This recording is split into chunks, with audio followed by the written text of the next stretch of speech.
Welcome to श्रेष्ठ academy. इस video में हम मध्य प्रदेश के जलप्रपात के बारे में बात करेंगे। सबसे पहले बात करते हैं नर्मदा नदी के जलप्रपात। नर्मदा नदी पर धुआंधार जलप्रपात, कपिलधारा जलप्रपात, दुग्धधारा जलप्रपात, सहस्त्रधारा जलप्रपात, मानधार जलप्रपात और दर्दी जलप्रपात, ये सभी जलप्रपात मध्य प्रदेश में हैं। अब इनके बारे में विस्तार चर्चा करते हैं। सबसे पहले बात करते हैं धुआंधार जलप्रपात की। ये भेड़ा घाट में है जो कि जबलपुर ज़िले में है। इसकी ऊंचाई 18 मीटर है। इसका नाम धुआंधार इसलिए पड़ा क्योंकि जब ये जलप्रपात नीचे गिरता है तो जल की बूंदें धुएं के समान प्रतीत होती हैं। जब ऐसा लगता है कि जब पानी नीचे गिरता है तो ऐसा लगता है धुआं उठ रहा हो, इसलिए इसे धुआंधार जलप्रपात कहा गया है। इसके बाद बात करते हैं कपिलधारा जलप्रपात की और दुग्धधारा जलप्रपात की। ये दोनों जलप्रपात एक साथ इसलिए बता रहे हैं क्योंकि ये दोनों जलप्रपात अनूपपुर ज़िले में हैं और दोनों की ऊंचाई भी लगभग सेम है, 15 मीटर। कपिलधारा जलप्रपात नर्मदा के उद्गम से 8 किलोमीटर दूर है और दुग्धधारा जलप्रपात उद्गम से 10 किलोमीटर दूर है। तो ये दोनों जलप्रपात लगभग एक से हैं और दोनों की ऊंचाई भी एक सी है और दोनों अनूपपुर ज़िले में ही हैं। दुग्धधारा जलप्रपात का प्राचीन नाम दुर्वासा धारा था, इसको याद रखिएगा। दुग्धधारा जलप्रपात का प्राचीन नाम दुर्वासा धारा था। इसके बाद बात करते हैं सहस्त्रधारा जलप्रपात की। सहस्त्रधारा जलप्रपात है महेश्वर में, जो कि खरगोन जिले में आता है। इसकी ऊंचाई 8 मीटर है।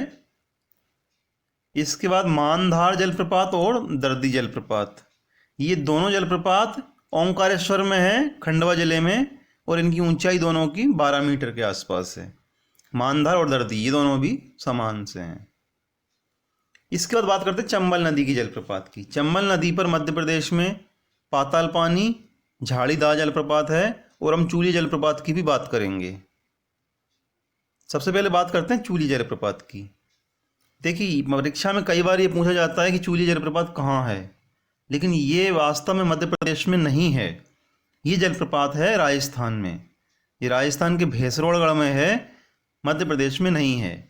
लेकिन जब बात मध्य प्रदेश की आती है तो ये मध्य प्रदेश के मंदसौर के समीप है। मंदसौर के समीप है, लेकिन मध्य प्रदेश में चूली जलप्रपात नहीं है। इसकी ऊंचाई 18 मीटर है। पाताल पानी जलप्रपात ये मध्य प्रदेश में है। ये महू, इंदौर जिले में महू में है। इसकी ऊंचाई 300 फीट है, 300 फीट के लगभग है। और झाड़ीदाह जलप्रपात ये भी इंदौर जिले में है। तो ये पाताल पानी और झाड़ीदाह ये दोनों जलप्रपात मध्य प्रदेश में है, चंबल नदी पर हैं। लेकिन चूली जलप्रपात मध्य प्रदेश में ना होकर राजस्थान में है। अगर परीक्षा में मध्य प्रदेश से संबंधित आता है तो ये मंदसौर, आप इसका उत्तर बता सकते हैं क्योंकि मंदसौर के समीप है ये।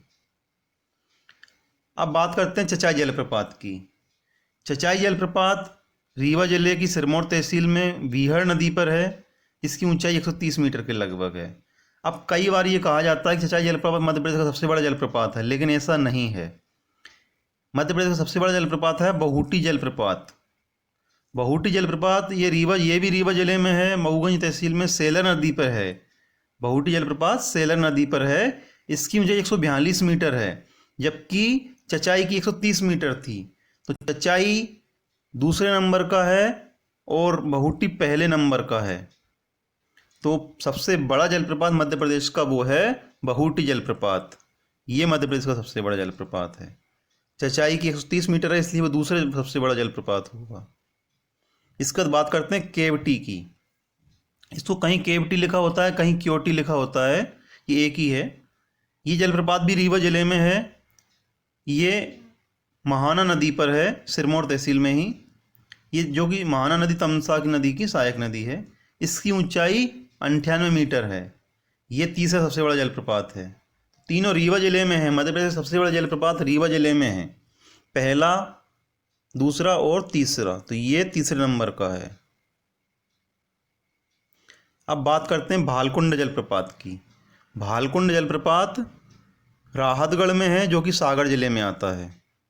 ये भालकुंड जलप्रपात बेतवा नदी की सहायक नदी है, बीना नदी। बीना नदी पर है भालकुंड जलप्रपात और इसकी ऊंचाई है 38 मीटर। तो भालकुंड जलप्रपात बीना नदी पर है, जो कि बेतवा की सहायक नदी है और राहतगढ़ सागर में है। इसके बाद पांडव जलप्रपात। पांडव जलप्रपात पन्ना से लगभग 14 किलोमीटर दूर है, पन्ना राष्ट्रीय उद्यान के अंदर है। ये जलप्रपात केन नदी की सहायक नदी है, उसके द्वारा बनता है और इसकी ऊंचाई 30 मीटर है। इसके बाद बात करते हैं पूर्वा जलप्रपात की। पूर्वा जलप्रपात लगभग 67 मीटर ऊंचा है और ये टोंस नदी पर, यह भी रीवा जिले में है, टोंस नदी पर रीवा जिले में है। और बेहोली जलप्रपात ये भी रीवा जिले में है। पूर्वा और बेहोली, बेहोली जलप्रपात गोरमा नदी पर है और पूर्वा जलप्रपात ये टोंस नदी पर है। इसके बाद रीवा जिले में एक और जलप्रपात है, पियावन जलप्रपात। इसके बाद पचमढ़ी के जलप्रपात की बात करते हैं। पचमढ़ी में कौन कौन से जलप्रपात हैं? पचमढ़ी में एक तो अप्सरा जलप्रपात है, दूसरा डचेस जलप्रपात है, तीसरा रजत जलप्रपात है। ये तीनों जलप्रपात पचमढ़ी में हैं। और शिवपुरी में, शिवपुरी जिले में पवा जलप्रपात है, ये पौरी तहसील में है। इसके बाद भूराखों जलप्रपात है, सुल्तानगढ़ जलप्रपात है। तो पचमढ़ी में तीनों जलप्रपात याद रखी गए, पचमढ़ी के हैं, और शिवपुरी के पवा, भूराखों और सुल्तानगढ़। तो दोस्तों वीडियो कैसा लगा कमेंट्स करके हमें ज़रूर बताएं। चैनल को लाइक और सब्सक्राइब करना ना भूलें।